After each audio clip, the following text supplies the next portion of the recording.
آمین۔ اللہ تعالیٰ نے قرآن مجید میں ارشاد فرمایا کہ اللہ تعالیٰ اور اس کے فرشتے نبی صلی اللہ علیہ وسلم پر درود و سلام بھیجتے ہیں، اس لیے اے ایمان والو تم بھی آپ صلی اللہ علیہ وسلم پر درود و سلام بھیجا کرو۔ آئیں سب پہلے مل کر ایک بار درود شریف پڑھ لیں۔ صلی اللہ علیہ وسلم۔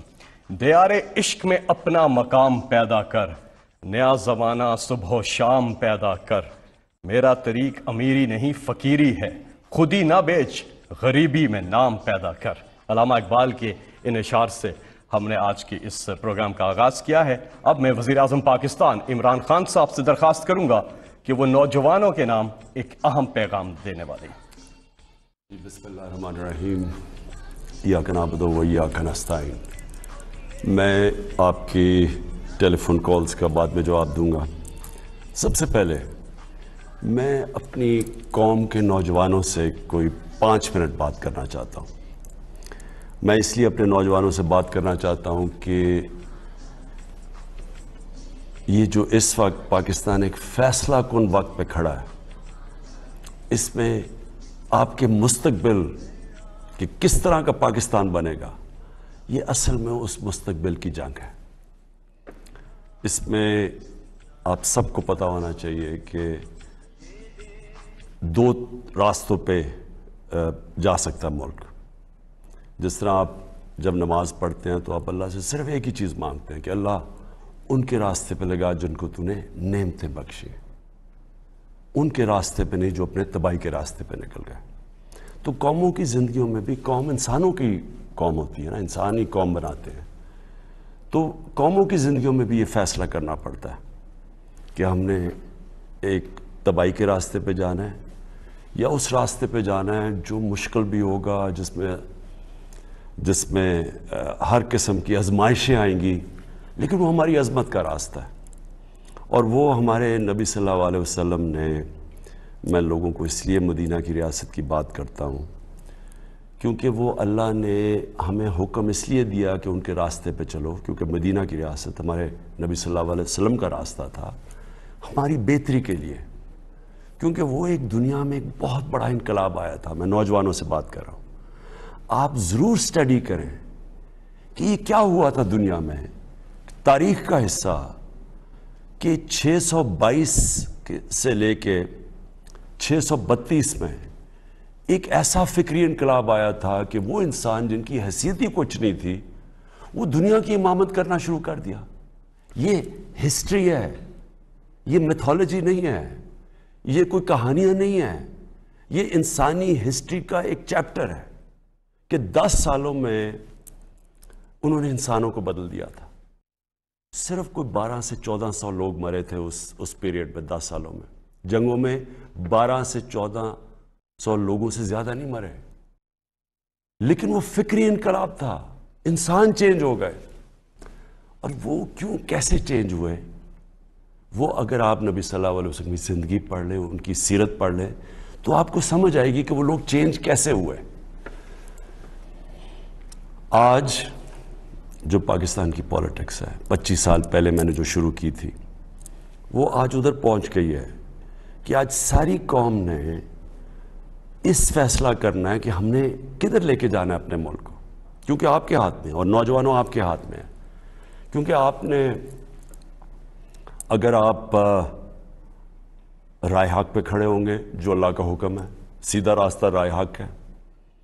اگر آپ اچھائی کے ساتھ کھڑے ہوں گے، کیونکہ امر بالمعروف حکم ہے اللہ کا کہ اچھائی کے ساتھ کھڑے ہو، برائی کی خلاف کھڑے ہو، رائے حق پہ کھڑے ہو، جھوٹ کے خلاف کھڑے ہو، حکم ہے اللہ کا ہماری بہتری کے لیے۔ جب ایک معاشرہ یہ سچائی، حق اور اچھائی کے ساتھ کھڑا ہوتا ہے تو وہ معاشرہ زندہ ہو جاتا ہے۔ جب وہ معاشرہ بیچ میں بیٹھ جاتا ہے کہ اچھا جی مجھے تو کچھ نہیں ہے، تو میری زندگی کو تو کوئی فرق نہیں پڑ رہا، وہ جب انیکٹیو ہو جاتا ہے، جب وہ کچھ کرتا نہیں ہے، اصل میں وہ برائی کے ساتھ کھڑا ہو جاتا ہے۔ جب وہ نیوٹرل ہوتا ہے اچھائی اور برائی کے بیچ میں، وہ برائی کا ساتھ دینا شروع ہو جاتا ہے اور وہ معاشرے کی تباہی ہوتی ہے۔ جس طرح میں بار بار مولانا رومی کو کوٹ کرتا ہوں، جب انہوں نے کہا کہ ایک قوم تب تباہ ہوتی ہے جب اچھے اور برے کی تمیز ختم کر دیتی ہے. وہ ختم کب کرتی ہے؟ کہ جب وہ نیوٹرل ہو جاتی ہے, فیصلہ ہی نہیں کرتی. جب دیکھ رہی ہے کہ ایک طرف ملک کے اوپر کتنی بڑی سازش ہے, اور ثابت ہو گیا سازش کہ بکروں کی طرح نیلامی ہو رہی ہے سیاستدانوں کی جو ملکی لیڈرشپ ہے, اور ان کو خریدا جا رہا ہے ایک گورنمنٹ کو گرانے کے لیے. باہر کی سازش, باہر سے سازش شروع ہوئی. یہاں میر جعفر اور میر صادق بیٹھے ہوئے ہیں سودا کرنے کے لیے اپنے ذاتی مفادات کے لیے, ان کے ساتھ مل کے اور گورنمنٹ گرائیں. تو آپ ساری قوم کے پاس, نوجوانوں آپ کے لیے خاص طور پہ, آپ کے پاس یہ نہیں کہ آپ چپ کر کے بیٹھے رہیں. آپ کو فیصلہ کرنا ہے, جو بھی آپ سمجھتے ہیں اچھائی کدھر ہے برائی کدھر ہے, آپ کو فیصلہ کرنا ہے. لیکن آپ چپ کر کے اگر بیٹھیں گے آپ برائی کا ساتھ دیں گے. میں یہ چاہتا ہوں کہ آپ سب احتجاج کریں, آپ سب اپنی آواز بلند کریں. یہ جو سازش ہو رہی ہے میرے لیے نہیں, اپنے مستقبل کے لیے. اگر یہ کامیاب ہو جاتے ہیں تو یہ کیا ہوگا؟ اس کا مطلب کہ کسی باہر کی قوت کو اگر ملک کی لیڈرشپ نہیں پسند, ملک کا پرائم منسٹر نہیں پسند, تو کیا وہ 15-20 ارب روپیہ خرچ کر کے گورنمنٹ کرا دے گا؟ ایک نیوکلیر آرم پاکستان کی لیڈرشپ چینج ہو سکتی ہے. باہر کی قوت تھوڑے پیسے دے, ان کو بکروں کی طرح خریدے, ضمیر فروشوں کو, اور گورنمنٹ کرا دے. تو یہ تو آگے اس ملک کا تو کوئی مستقبل نہیں ہے. اور آپ کو میں نوجوانوں اس لیے کہہ رہا ہوں, آپ کو کوئی مستقبل نہیں ہے. اس پاکستان میں تو کوئی مستقبل نہیں ہے آپ کا. اس لیے تو جو زیادہ پڑھ لکھ لیتا ہے وہ باہر چلا جاتا ہے. لیکن یہ آپ کا ملک ہے, اس کے لیے آپ کو لڑنا پڑے گا. اور جب میں کہتا ہوں احتجاج, یہ آپ کا حق ہے. میں ایک زندہ معاشرے کی بات کر رہا ہوں, برطانیہ زندہ معاشرہ, کیونکہ میں یونیورسٹی بھی وہاں گیا اور میں بڑے اچھی طرح اس معاشرے کو جانتا ہوں. اس طریقے سے جھوٹ بول کے, ویپنز آف میس ڈسٹرکشن کا نام لے کے عراق کے اوپر حملہ کیا, تو 20 لاکھ لوگ نکلے احتجاج کرنے کے لیے. پرامن احتجاج, کوئی گملہ نہیں ٹوٹا, کوئی توڑ پھوڑ نہیں, پرامن احتجاج. کیونکہ انہوں نے کہا یہ آپ غلط کر رہے ہیں, یہ برائی ہے کہ جھوٹ بول کے کسی قوم کے اوپر حملہ کرنا. 20 لاکھ لوگ نکلے اور میں ان کے ساتھ واک کی, اور کسی پارٹی نے نہیں ان کو نکالا. وہ خود نکلتے تھے, گاڑی سے نکلتے تھے, بس سے نکلتے تھے. اپنا انہوں نے ایک پلے کارڈ اٹھایا ہوا تھا, اس پہ کہا تھا کہ میں جنگ کے خلاف ہوں, اور وہ چلنا شروع کر دیتے تھے. زندہ قوم.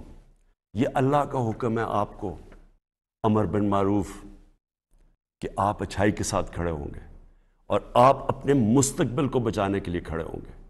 اور پھر میں آپ کو ریپیٹ کر دوں کہ جو آپ کا احتجاج ہوگا وہ پرامن ہو, کسی قسم کا اپنے ملک کو نقصان نہ پہنچائیں. یہ ہمارا ملک ہے. ہم جب توڑ پھوڑ کرتے ہیں ہم اپنے لوگوں کا, اپنے ملک کا نقصان پہنچاتے ہیں. لیکن پرامن احتجاج, یہ اس سے سب سے بڑا خوف ہوتا ہے اس طرح کے غداروں کو. اس طرح کے غداروں کو جب پتہ چلتا ہے, یہ سب سے بڑا, جب قوم ایک کھڑی ہو جاتی ہے سچائی کے ساتھ, حق کے ساتھ, اچھائی کے ساتھ, یہ سب سے بڑا خوف ہوتا ہے ایک معاشرے میں ان لوگوں کو, ان غداروں کو جو اپنے ضمیر کا سودا کر چکے ہوتے ہیں, اپنے ذاتی مفادات کے لیے ملک کو غلام بنا دیتے ہیں. اس برے صغیر کی تاریخ میں بار بار بتا چکا ہوں میر جعفر اور میر صادق کون تھے.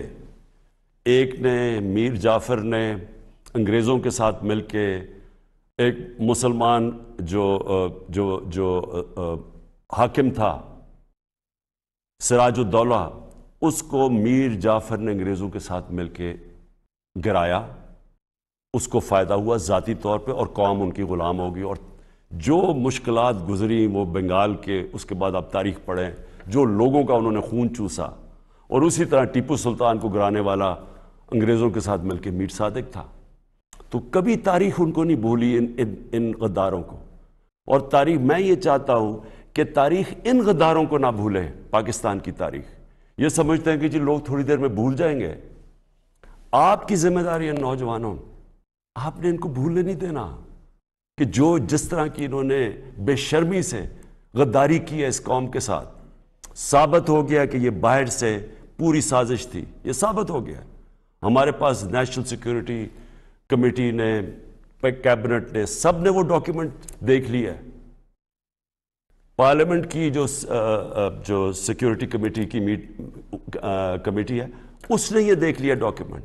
یہ جو میں آپ کو کہہ رہا ہوں یہ آفیشیل ڈاکیومنٹ ہے کہ عمران خان کو اگر آپ ہٹائیں گے تو امریکہ کے تعلقات آپ سے اچھے ہوں گے. اگر ہم جیسے آپ عمران خان کو ہٹائیں گے آپ کو معاف کر دیں گے. جو بھی آئے گا کوئی نہیں آئے گا.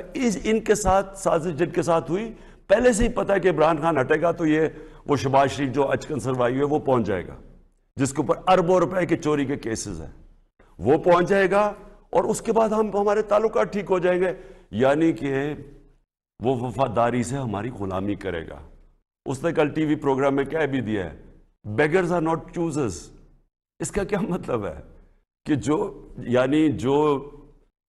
جو غریب لوگ یا جو مانگنے والے ہوتے ہیں وہ غلام ہوتے ہیں. یعنی اس نے 22 کروڑ لوگوں کو غلام بنا کے رکھ دیا کہ پہلے سے تیار ہو گیا کہ ہم تو کیونکہ ہم بڑے غریب ہیں. تو اس سے کوئی پوچھے کہ یہ غربت آئی کیسے ہے؟ 30 سال سے تو آپ باریاں لے رہے ہیں، تو کس نے ملک کو غریب کیا ہے؟ اور کیونکہ ہم غریب ہیں تو ہم غلامی کریں.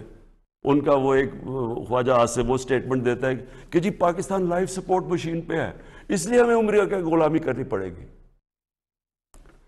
لائف سپورٹ مشین نے کس نے ڈالا ہے پاکستان کو؟ کون وہ حکومتیں 30 سال حکومت کر رہے تھے؟ یہی جو 3 اسٹوجز یہ مل کے 30 سال حکومت کر رہے تھے. تو آپ ہی نے تو ملک کو یہاں پہنچایا اور آپ کہہ رہے ہیں کہ امریکہ کی غلامی کرو. تو میں نوجوانوں آپ کو بات جو آخر میں کہتا ہوں اس کے بعد میں سوالات لیتا ہوں لوگوں کے. یہ دیکھیں قومیں وہ کہتے ہیں نا وہ طفل کیا گرے گا جو گھٹنوں کے بل چلے. پہلے اگر آپ گھٹنوں کے اوپر آپ نے کیا کرنا ہے؟ جو قوم کے اندر خودداری نہیں ہے، جس کی عزت نفس بڑی نہیں ہے، غیرت نہیں ہے، وہ قوم کبھی بھی اوپر نہیں جا سکتی. تو جب آپ نوجوانوں سے میں اس لیے کہہ رہا ہوں کہ آپ نے اس ملک کی غیرت کے ساتھ کھڑے ہونا ہے. آپ جس طرح مولانا رومی نے کہا، اور میں یہ یاد رکھیں اس میں فلسفہ ہے پورا، کہ جب اللہ نے تمہیں پر دیے تو تم کیوں چونٹیوں کی طرح رینگ رہے ہو؟ اللہ نے آپ کو بڑی عظیم قوم بنایا ہے. پاکستانی جب میں اسکولوں میں تھا تو یہ سب سے تیزی سے اوپر جا رہا تھا ملک. یہ اس طرح کی چوروں نے آ کے اس کو کھا کے اور باہر پیسہ بھیج کے اس ملک کو یہاں پہنچایا ہے. اس میں اللہ نے کسی چیز کی کمی نہیں دی. تو جب آپ کو اللہ نے صلاحیتیں دی ہیں اتنی زیادہ، جدھر باہر جائیں بڑے بڑے عہدوں پہ آؤٹ سٹینڈنگ پاکستانیز بیٹھے ہوئے ہیں جو جا کے ان کو جب ایک نظام ٹھیک ملتا ہے اٹھ جاتے ہیں. یہاں ایسے زبردست پوٹینشل ہمارا ہے. تو ہم کیوں چونٹیوں کی طرح رینگ رہے ہیں ان طرح کے لوگوں کی؟ جب ایک قوم کو اس طرح کے حکمران مل جائیں جن کا صرف مقصد ہو کہ اپنی چوری کرو، چوری کا پیسہ باہر بھجواؤ، باہر کا پیسہ پڑا ہو جن ملکوں کے اندر، آپ کی کبھی جرت نہیں ہوگی کہ ادھر سے جو وہاں سے حکم آیا آپ نہ مانے، کیونکہ وہ آپ کا پیسہ ضبط کر لیں گے. جس طرح آج روسیوں کے پیسے اور ان کی پراپرٹی ضبط کی جا رہی ہیں، اس لیے ان کو بھی ڈر ہے. تو یہ ہمیشہ ان کی غلامی کریں گے اور ساری 22 کروڑ لوگوں کو آپ کے مستقبل کو غلام بنا دیں گے. تو میں چاہتا ہوں کہ آج اور کل میں آپ سب کا چاہتا ہوں کہ آپ احتجاج کریں. آپ اپنے ملک کی ایک آزاد خوددار پاکستان کے لیے، ایک آزاد خوددار پاکستان جس میں آپ کا مستقبل ہے، اس کے لیے میں سب کو چاہتا ہوں کہ پرامن آپ سب احتجاج کریں. جی وزیر اعظم پاکستان عمران خان صاحب سے اب آپ بات کر سکتے ہیں. ٹیلی فون نمبر ہے 05192249000. ایک